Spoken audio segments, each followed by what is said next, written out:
नमस्कार बच्चों, इस YouTube चैनल पर राजेश सर आपका स्वागत करते हैं। बच्चों, model paper number 4 agriculture biology के बहुत ही इंपॉर्टेंट क्वेश्चंस आपका एग्ज़ाम है बच्चों। कल तो आपकी एग्ज़ाम की तैयारी बहुत अच्छी हो रखी है, लेकिन फिर भी कुछ क्वेश्चंस ऐसे इंपॉर्टेंट हैं जो आपके प्रैक्टिस में काम आएंगे और हो सकता है एग्ज़ाम में भी वो प्रश्न आ जाएँ। तो देखिए कौन कौन से इंपॉर्टेंट क्वेश्चन है, अपन प्रैक्टिस करते हैं थोड़ा सा। पहला इसमें जो प्रश्न है, केंद्रीय शुष्क क्षेत्र अनुसंधान केंद्र स्थित है नई दिल्ली में, लखनऊ में, जोधपुर में या नागपुर में? तो बच्चों इसका आंसर है जोधपुर में। अच्छा प्रश्न है ये। अगला प्रश्न है, उद्गम केंद्र का विचार प्रस्तुत किया नीलसन एहल ने, ह्यूगो डी व्रीज ने, मूलर ने या वेविलोन ने? तो इसका आंसर है बच्चों वेविलोन नामक वैज्ञानिक ने उद्गम केंद्र का विचार प्रस्तुत किया था। अगला प्रश्न है, मेरी स्टेम संवर्धन के लिए पौधे का कौन सा भाग काम में लेते हैं? जड़ का भाग, तनों का भाग, पत्ती का भाग या तने का शीर्षस्थ या कक्षस्थ भाग?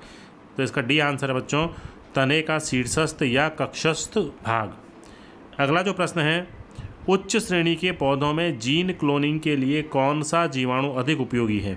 जीन क्लोनिंग की बात हो रही है, ई कोलाई, राइजोबियम, एग्रोबैक्टीरियम या सुडोमोनास? तो इसका आंसर है एग्रोबैक्टीरियम। बहुत अच्छे प्रश्न है बच्चों ये। अगला प्रश्न, कातरा कीट का मादा सलभ अपने जीवन काल में कितने अंडे देती है? 800 तक, 500 तक, 1500 या 250 तक? इसका आंसर है 1500 यानी 1500 तक अंडे देती है। अगला प्रश्न है, चने के फली छेदक कीट के प्रकोप से टमाटर कितने प्रतिशत खराब हो जाते हैं? 10 से 20%, 30 से 60%, 5 से 10% या 7 से 80%? तो इसका आंसर है बच्चों 30 से 60% तक टमाटर जो होते हैं वो खराब हो जाते हैं चने के फली छेदक कीट द्वारा। अगला प्रश्न है, जीवाणुओं में श्वसन का स्थान है, यानी कहाँ से श्वसन होता है? कार्बोक्सिसोम, मीजोसोम, राइबोसोम या एपिसोम? तो इसका आंसर है मीजोसोम। बहुत ही अच्छा प्रश्न बच्चों ये। अगला इंपॉर्टेंट क्वेश्चन है, आर्गोटीन है क्या है? एक जंतुओं का रोग, कवक का विष, बाजरे का रोग या मनुष्य का रोग? तो इसका आंसर है कवक का विष आर्गोटीन कहलाता है। अगला प्रश्न है, खारे जल एवं मृदा में पाए जाने वाले सूत्रकृमि हैं? कीटोस्टोमा, क्रोमोडेरा, डियोंटोस्टोमा या उपरोक्त सभी? तो इसका आंसर है बच्चों उपरोक्त सभी के सभी जो हैं ये खारे जल और मृदा में पाए जाने वाले सूत्रकृमि हैं। अगला प्रश्न है, रिक्त स्थानों की पूर्ति टाइप के प्रश्न है बच्चों। तो इसमें प्रश्न है ये, IARI का पूरा नाम, इसका नाम पूछा गया, इसका पूरा नाम बताइए बच्चों। तो इसका पूरा नाम होता है I यानी इंडियन, A यानी एग्रीकल्चर, R यानी रिसर्च और I यानी इंस्टीट्यूट, यानी इंडियन एग्रीकल्चर रिसर्च इंस्टीट्यूट, जिसे हिंदी में कहते हैं भारतीय कृषि अनुसंधान संस्थान। ठीक है बच्चों। अगला प्रश्न है, जिन पादपों में वांछित लक्षण के लिए बाहरी DNA उपस्थित होता है उसे क्या कहते हैं? उसे हम कहते हैं ट्रांसजेनिक पादप, यानी वो जो हैं वो कहलाएंगे ट्रांसजेनिक पादप कहलाते हैं। ठीक है ना, ऐसे पादप ट्रांसजेनिक पादप कहलाते हैं। अगला प्रश्न है, खेतों के चारों तरफ नाली किस कीट को नियंत्रण के लिए खोदी जाती है, यानी कौन से कीट को? तो इसका आंसर है कातरा, यानी कातरा के नियंत्रण के लिए खेतों के चारों तरफ नाली खोदी जाती है। अगला प्रश्न बच्चों, बेर के छाछिया रोग को सर्वप्रथम किस सन में और किस में देखा गया था?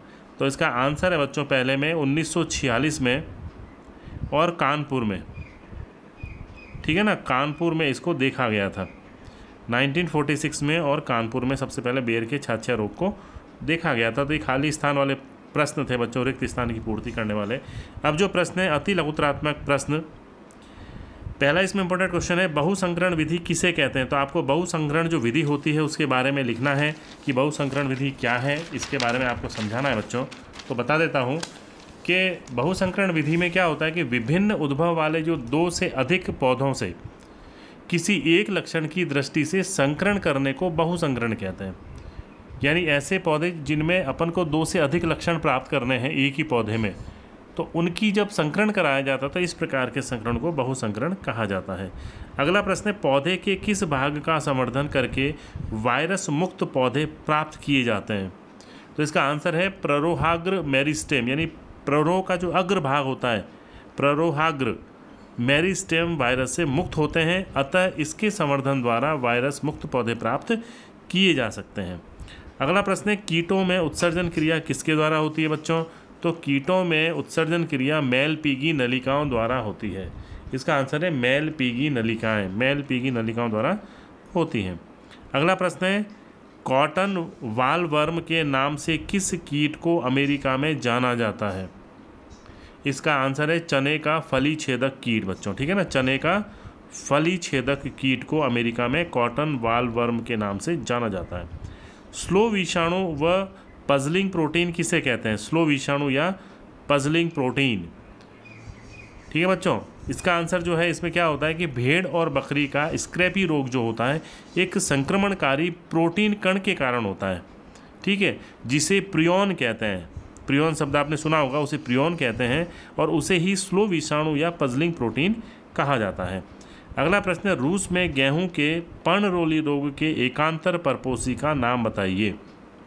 तो इसका एकांतर परपोषी का नाम है आइसोपाइरम फ्यूमेरियोइड्स, ठीक है ना, आइसोपाइरम फ्यूमेरॉइड्स, ध्यान रखना, इसको मैं लिख के बता देता हूँ आपको। इसका जो नाम है आइसोपाइरम,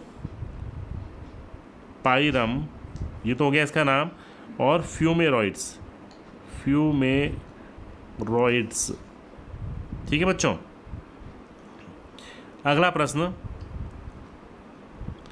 सिट्रस कैंकर को उपचारित करने के लिए प्रयुक्त होने वाले जीवाणुनाशी का नाम बताइए।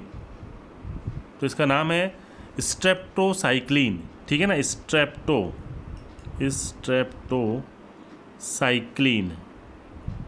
कितना?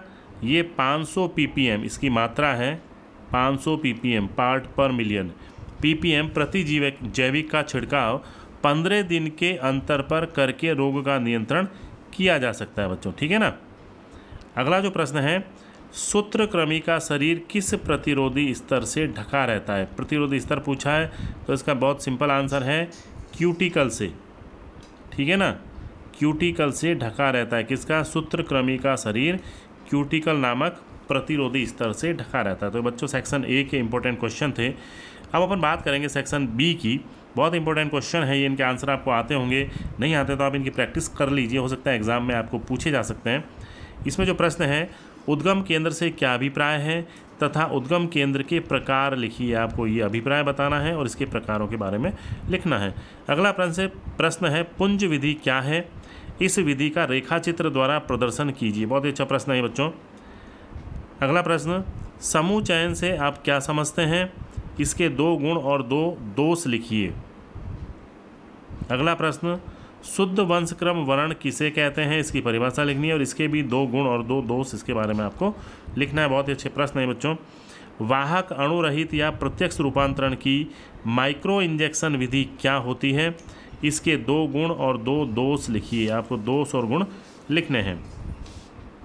अगला इंपॉर्टेंट क्वेश्चन पादप ऊतक संवर्धन को परिभाषित कीजिए तथा निम्न को समझाइए। कार्तोतक क्या होते हैं, कैलस क्या होता है, जीव द्रव्य क्या होते हैं और उप संवर्धन क्या होता है, आपको इनके बारे में लिखना है। अगला प्रश्न पॉलीमरेज श्रृंखला अभिक्रिया यानी पीसीआर से क्या अभिप्राय है, आप क्या समझते हैं इससे, और इसके कोई 2 महत्व आपको लिखने हैं। बहुत अच्छा प्रश्न। अगला प्रश्न बहिष्करण किसे कहते हैं? बहिष्करण और उन्मूलन में अंतर लिखिए, यानी इनमें आपको कम से कम 2 अंतर तो लिखने ही हैं। अगला प्रश्न मूंगफली के अगेती पत्ती धब्बा तथा पछेती पत्ती धब्बा रोग में कोई 3 अंतर बताइए। अगेती और जो पछेती है उसमें 3 अंतर आपको बताने हैं। अगला प्रश्न है सरसों के सफ़ेद रोली रोग का प्रबंधन कैसे करते हैं, समझाइए। सफ़ेद रोली रोग पूछा है बच्चों सरसों का, अच्छा प्रश्न। गेहूं के मोलिया रोग का प्रबंधन किस प्रकार किया जाता है, समझाइए। आपको केवल प्रबंधन उसका लिखना है, कैसे उसकी रोकथाम की जाती है।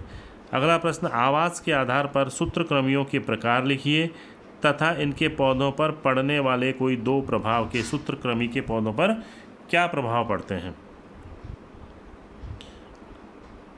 अब है बच्चों सेक्शन सी की अपन बात कर रहे हैं। इसमें अथवा वाले प्रश्न हैं, आपको ऑप्शन भी मिलेगा।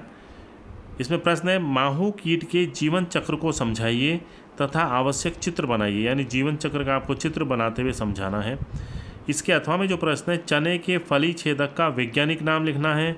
गण तथा कुल बताना है किस गण और किस कुल का है ये, इसे कॉटन वालवर्म क्यों कहते हैं, इसके 4 लक्षण लिखिए। तो ये सारी बातें इसमें पूछी गई हैं बच्चों। तो जो प्रश्न आपको अच्छी तरह से आता है उसको आप चुन करके उसका उत्तर लिख सकते हैं। अगला प्रश्न है, भिंडी की पीत शिरा मोज़ेक के रोगजनक, लक्षण और संचरण आपको लिखना है कि संचरण इसका किस प्रकार होता है, रोगजनक कौन है और इसके लक्षण क्या होते हैं। इसी के अथवा में जो प्रश्न बच्चों, जीरे के म्लानी रोग के लक्षण लिखने हैं, रोगजनक का नाम लिखना है और प्रबंधन बताना है किस प्रकार से इसका प्रबंधन किया जाता है। अगला प्रश्न, जड़ ग्रंथि रोग के लक्षण, रोगजनक और प्रबंधन को समझाइए। इसके अथवा में है, गेहूं के सेहू रोग का रोग चक्र को समझाइए तथा इसका सस्य प्रबंधन किस प्रकार किया जाता है। केवल आपको सस्य प्रबंधन के बारे में ही लिखना है बच्चों। अब अपन सेक्शन डी की बात करते हैं, जो 4 नंबर के प्रश्न होगा, एक एक प्रश्न 4-4 नंबर का, इसमें भी अथवा वाले ऑप्शन आपको दिए हुए हैं। तो इसमें जो पहला प्रश्न है, कवक कोशिका की संरचना को सचित्र समझाइए, यानी चित्र बनाते हुए उसकी संरचना के विभिन्न भागों को समझाना है। कवकों के कवक जाल को समझाते हुए कवकों के कोई 4 लक्षण आपको लिखने हैं। बहुत अच्छा प्रश्न है बच्चों। और इसके अथवा में जो आपको ऑप्शन दिया गया है वो है, जीवाणु कोशिका का नामांकित चित्र बनाते हुए इसके विभिन्न भागों को समझाइए। यानी आपको जीवाणु कोशिका का नामांकित चित्र बनाना है और उसके जितने भी भाग हैं उसको समझाना है।